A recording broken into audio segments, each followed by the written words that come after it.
Le chemin de fer a maintenant 150 ans. Et depuis un siècle et demi, il est resté l'un des moyens les plus efficaces de la croissance économique des nations.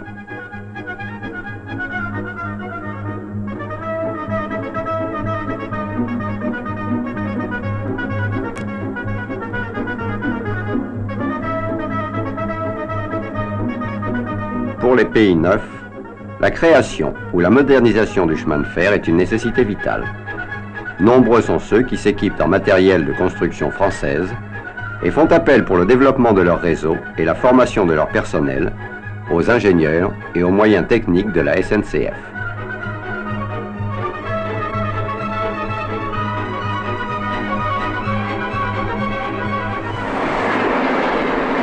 Dans le même temps, notre technologie se répand dans les pays les plus évolués.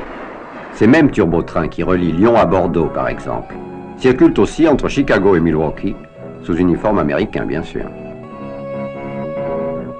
Ce rayonnement de la technique française contribue pour une bonne part à l'actif de notre commerce extérieur.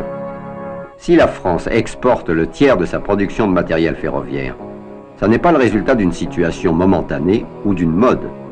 C'est le fruit d'un siècle et demi d'invention, d'esprit d'entreprise, d'effort et de courage aussi.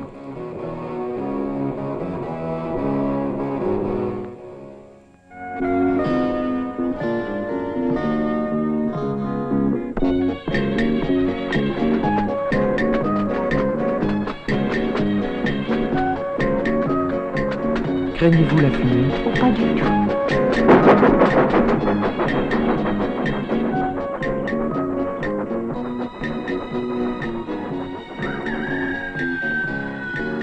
Ce n'est pas à force de perfectionner le cheval que l'on a inventé le chemin de fer.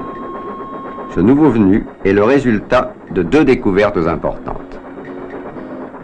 Premièrement, la circulation d'une roue métallique sur un rail métallique diminue considérablement l'énergie nécessaire à la traction. Deuxièmement, la machine à vapeur fait enfin ses preuves. Nous sommes dans les années 1830. Depuis plus de 50 ans, elle tâtonnait sous les sarcasmes. Et voilà que tout à coup, elle se révèle capable de mouvoir des charges importantes à la vitesse incroyable de 40 km/h. Mais comme à l'époque, le cheval est le seul critère en matière de traction, on baptise l'unité de puissance cheval-vapeur.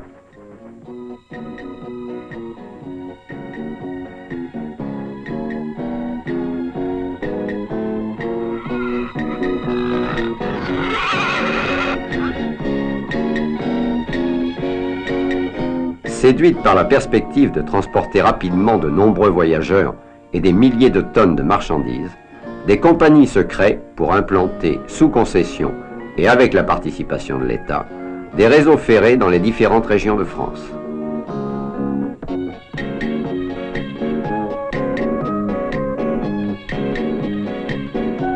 Ouvrages d'art audacieux, voies de type spécial, tunnels, modifient à la fois le paysage et la conception des déplacements. L'esprit français, à l'époque, est essentiellement centralisateur. Une loi de 1842 impose de tracer les lignes principales en étoile à partir de Paris. Dès lors, la centralisation n'est plus seulement administrative, elle devient démographique et la capitale voit sa population augmenter rapidement. 1937. En 80 ans, on a tracé en France plus de 40 000 km de voies. Certaines lignes ne sont guère utilisées et coûtent cher. Le déficit des compagnies est important. De plus en plus, l'État doit les aider financièrement. Celui-ci décide alors d'unifier le réseau en nationalisant les compagnies privées et de remplacer les lignes trop coûteuses par des moyens de transport plus adaptés aux réalités locales. Ainsi naît la Société nationale des chemins de fer français qui dispose d'un réseau homogène dont la modernisation et l'automatisation iront bon train.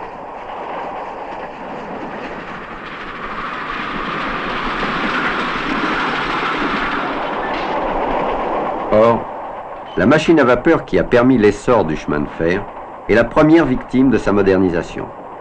Jugée astreignante, coûteuse et polluante, elle est peu à peu abandonnée et avec elle disparaît un siècle d'une certaine poésie.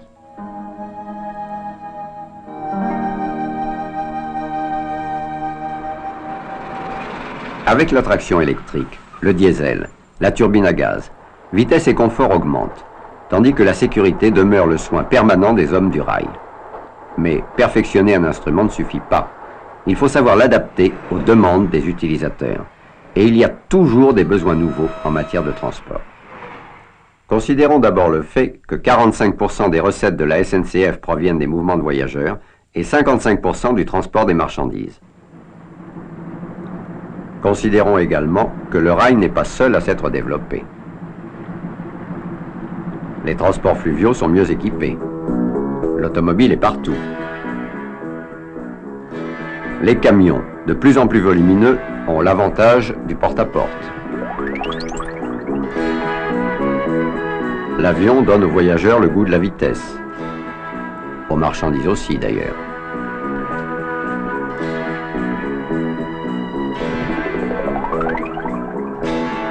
Tous ces progrès sont autant de stimulants qui obligent chacun des concurrents à offrir le meilleur service.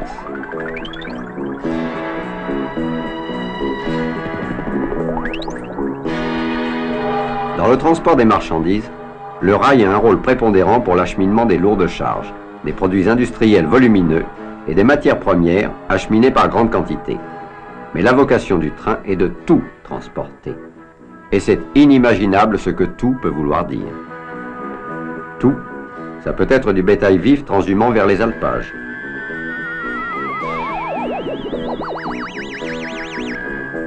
Du bétail moins vif, en wagon frigorifique.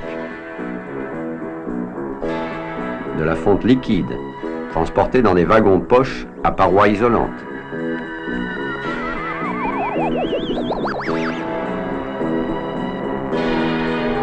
Cela peut être aussi des petits colis groupés en conteneurs de tailles variées. Un élément industriel de 31 mètres de long pesant 216 tonnes. Du soufre en vrac.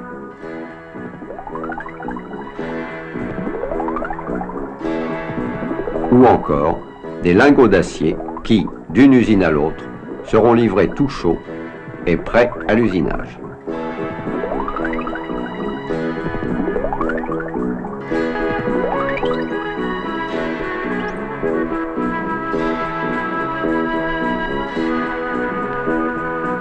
Dans le domaine des produits pétroliers, le rail lutte difficilement contre le principe de l'oléoduc. Mais il conserve l'avantage pour le transport des liquides alimentaires ou chimiques. Et son excellent coefficient de sécurité le rend irremplaçable pour le transport des produits dangereux.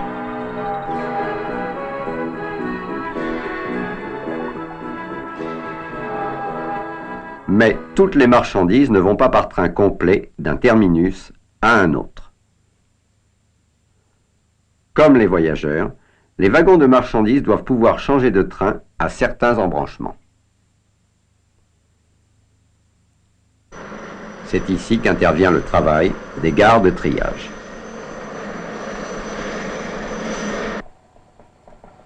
Un ordinateur central connaît à tout moment la position et la destination des wagons. Il transmet à chaque gare de triage les données de dislocation des trains et de constitution des nouveaux convois. Sur la 7, le 62 344. La 7, oui. Avec 45. C'est marqué. Les wagons dételés, on les pousse en haut d'une butte où ils prennent l'élan nécessaire à leur progression sur les voies de répartition. 6 wagons à la minute. Un train de 2000 tonnes peut être ainsi trié en 10 minutes. 503 de la 16, il est bon à lutter. Un radar contrôle la vitesse des wagons. Compte tenu du poids et de la distance qui reste à parcourir, l'ordinateur commande 2 freins successifs. Et le second laissera très précisément au wagon l'élan nécessaire pour arriver au but sans heurts.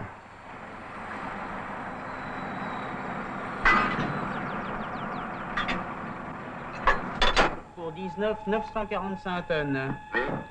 Un nouveau train est prêt à partir. Oui, mais les trains circulent entre gares. Avant le départ, il faut charger un camion.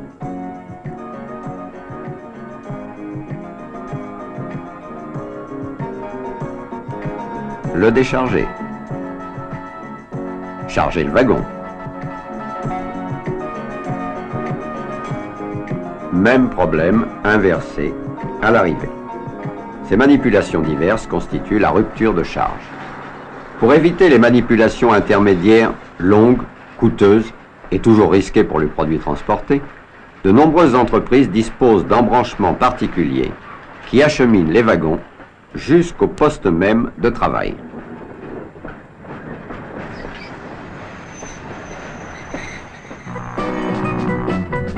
Dans d'autres cas, des conteneurs de taille appropriée sont chargés à domicile, conduits en gare par camion et transférés sur wagon.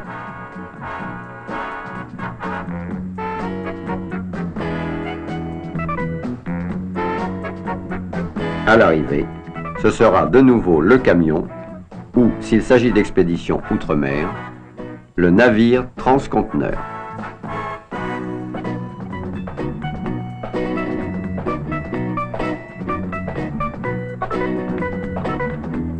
Ainsi, les marchandises ne sont plus manipulées que chez l'expéditeur et le destinataire.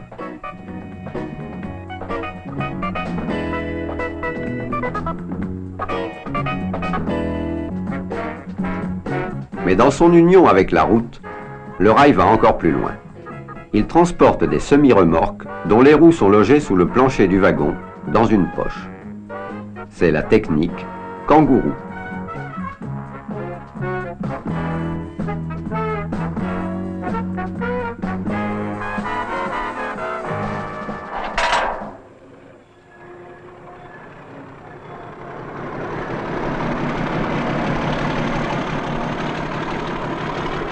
Cette adaptation constante aux nécessités nouvelles permet à la SNCF d'acheminer environ 230 millions de tonnes de marchandises par an. 230 millions, sans compter l'activité des trains postaux, grâce à laquelle le courrier posté le soir et trié la nuit pendant le trajet parvient à destination, prêt à être distribué.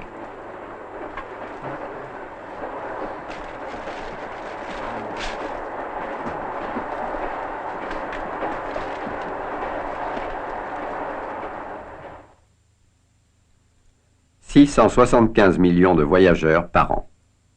On distingue deux types de trajets, les grandes et moyennes distances d'une part, et les courtes distances d'autre part, essentiellement les transports de banlieue. De nos jours, vivre, c'est se déplacer. Il serait utopique de vouloir supprimer les pointes de fin de semaine ou les grandes migrations d'été ou d'hiver. Mais les jours de grand départ, le chemin de fer n'est pas seul à avoir des problèmes.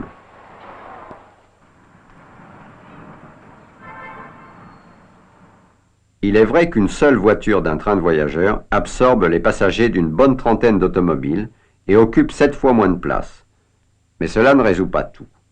Pour les hommes du rail, ce n'est pas seulement un problème technique, c'est un problème humain qui doit trouver une solution technique. Il faut programmer la mise en service et la rotation du matériel de réserve qui existe. Et pour cela, il faut prévoir le volume des déplacements. La réservation électronique, qui permet aux voyageurs de retenir sa place plusieurs mois à l'avance, est un élément primordial de prévision. Il faut ensuite insérer les trains supplémentaires entre les trains réguliers, en respectant cependant l'espacement indispensable. Et il s'agit là d'un tour de force que l'augmentation des loisirs rend de plus en plus fréquent dans l'année.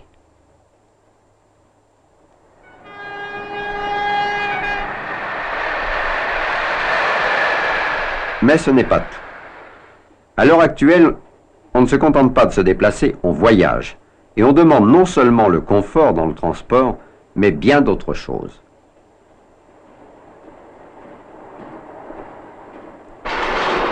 On veut gagner des jours de vacances.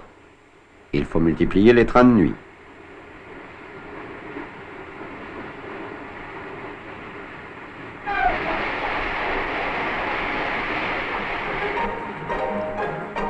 On veut retrouver sa voiture à l'arrivée.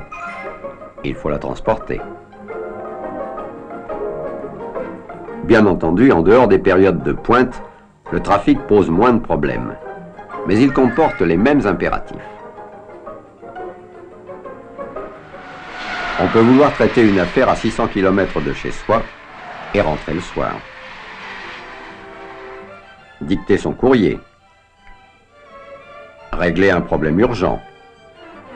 Déjeuner à 160 km/h. Ou tout simplement se détendre en famille. Cela implique un matériel varié, des trains fréquents et rapides. Le 200 km est atteint, on vise le 300. Ce n'est certes pas une telle vitesse qu'on recherche pour les courtes distances, mais là le train est irremplaçable, qu'il s'agisse de la région parisienne ou des autres grandes métropoles à forte densité de population.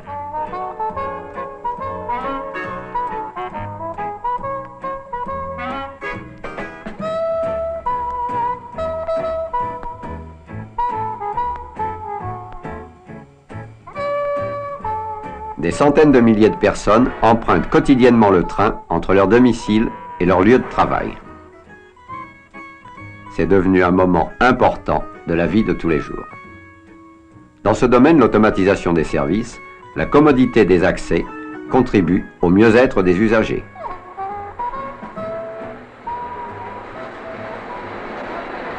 Tout ce qui peut réduire la fatigue de ces milliers de voyageurs doit être recherché.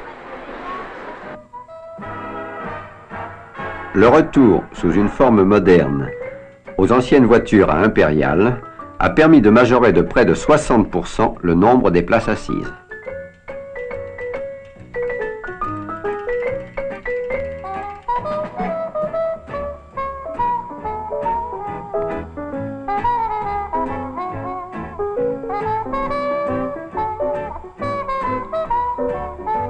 Autre élément de confort, le respect des horaires.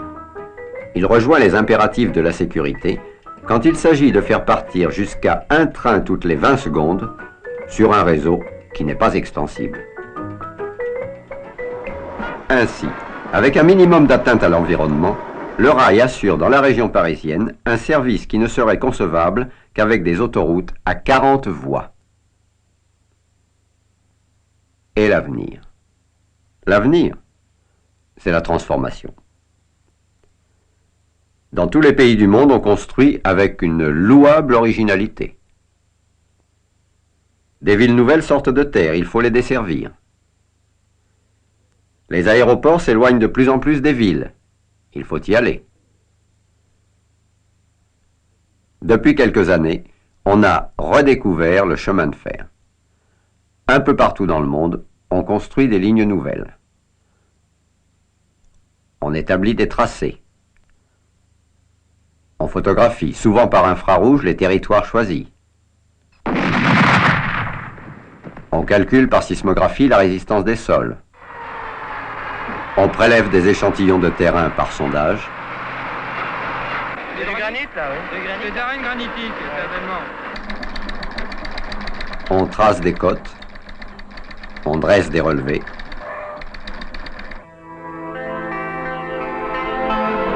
On étudie sur des maquettes le style des ouvrages d'art le mieux approprié au paysage traversé.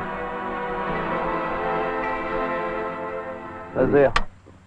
Et on réalise. 51. Ce qui prouve qu'après 150 ans d'efforts et de progrès, le chemin de fer est toujours prêt pour un nouveau départ.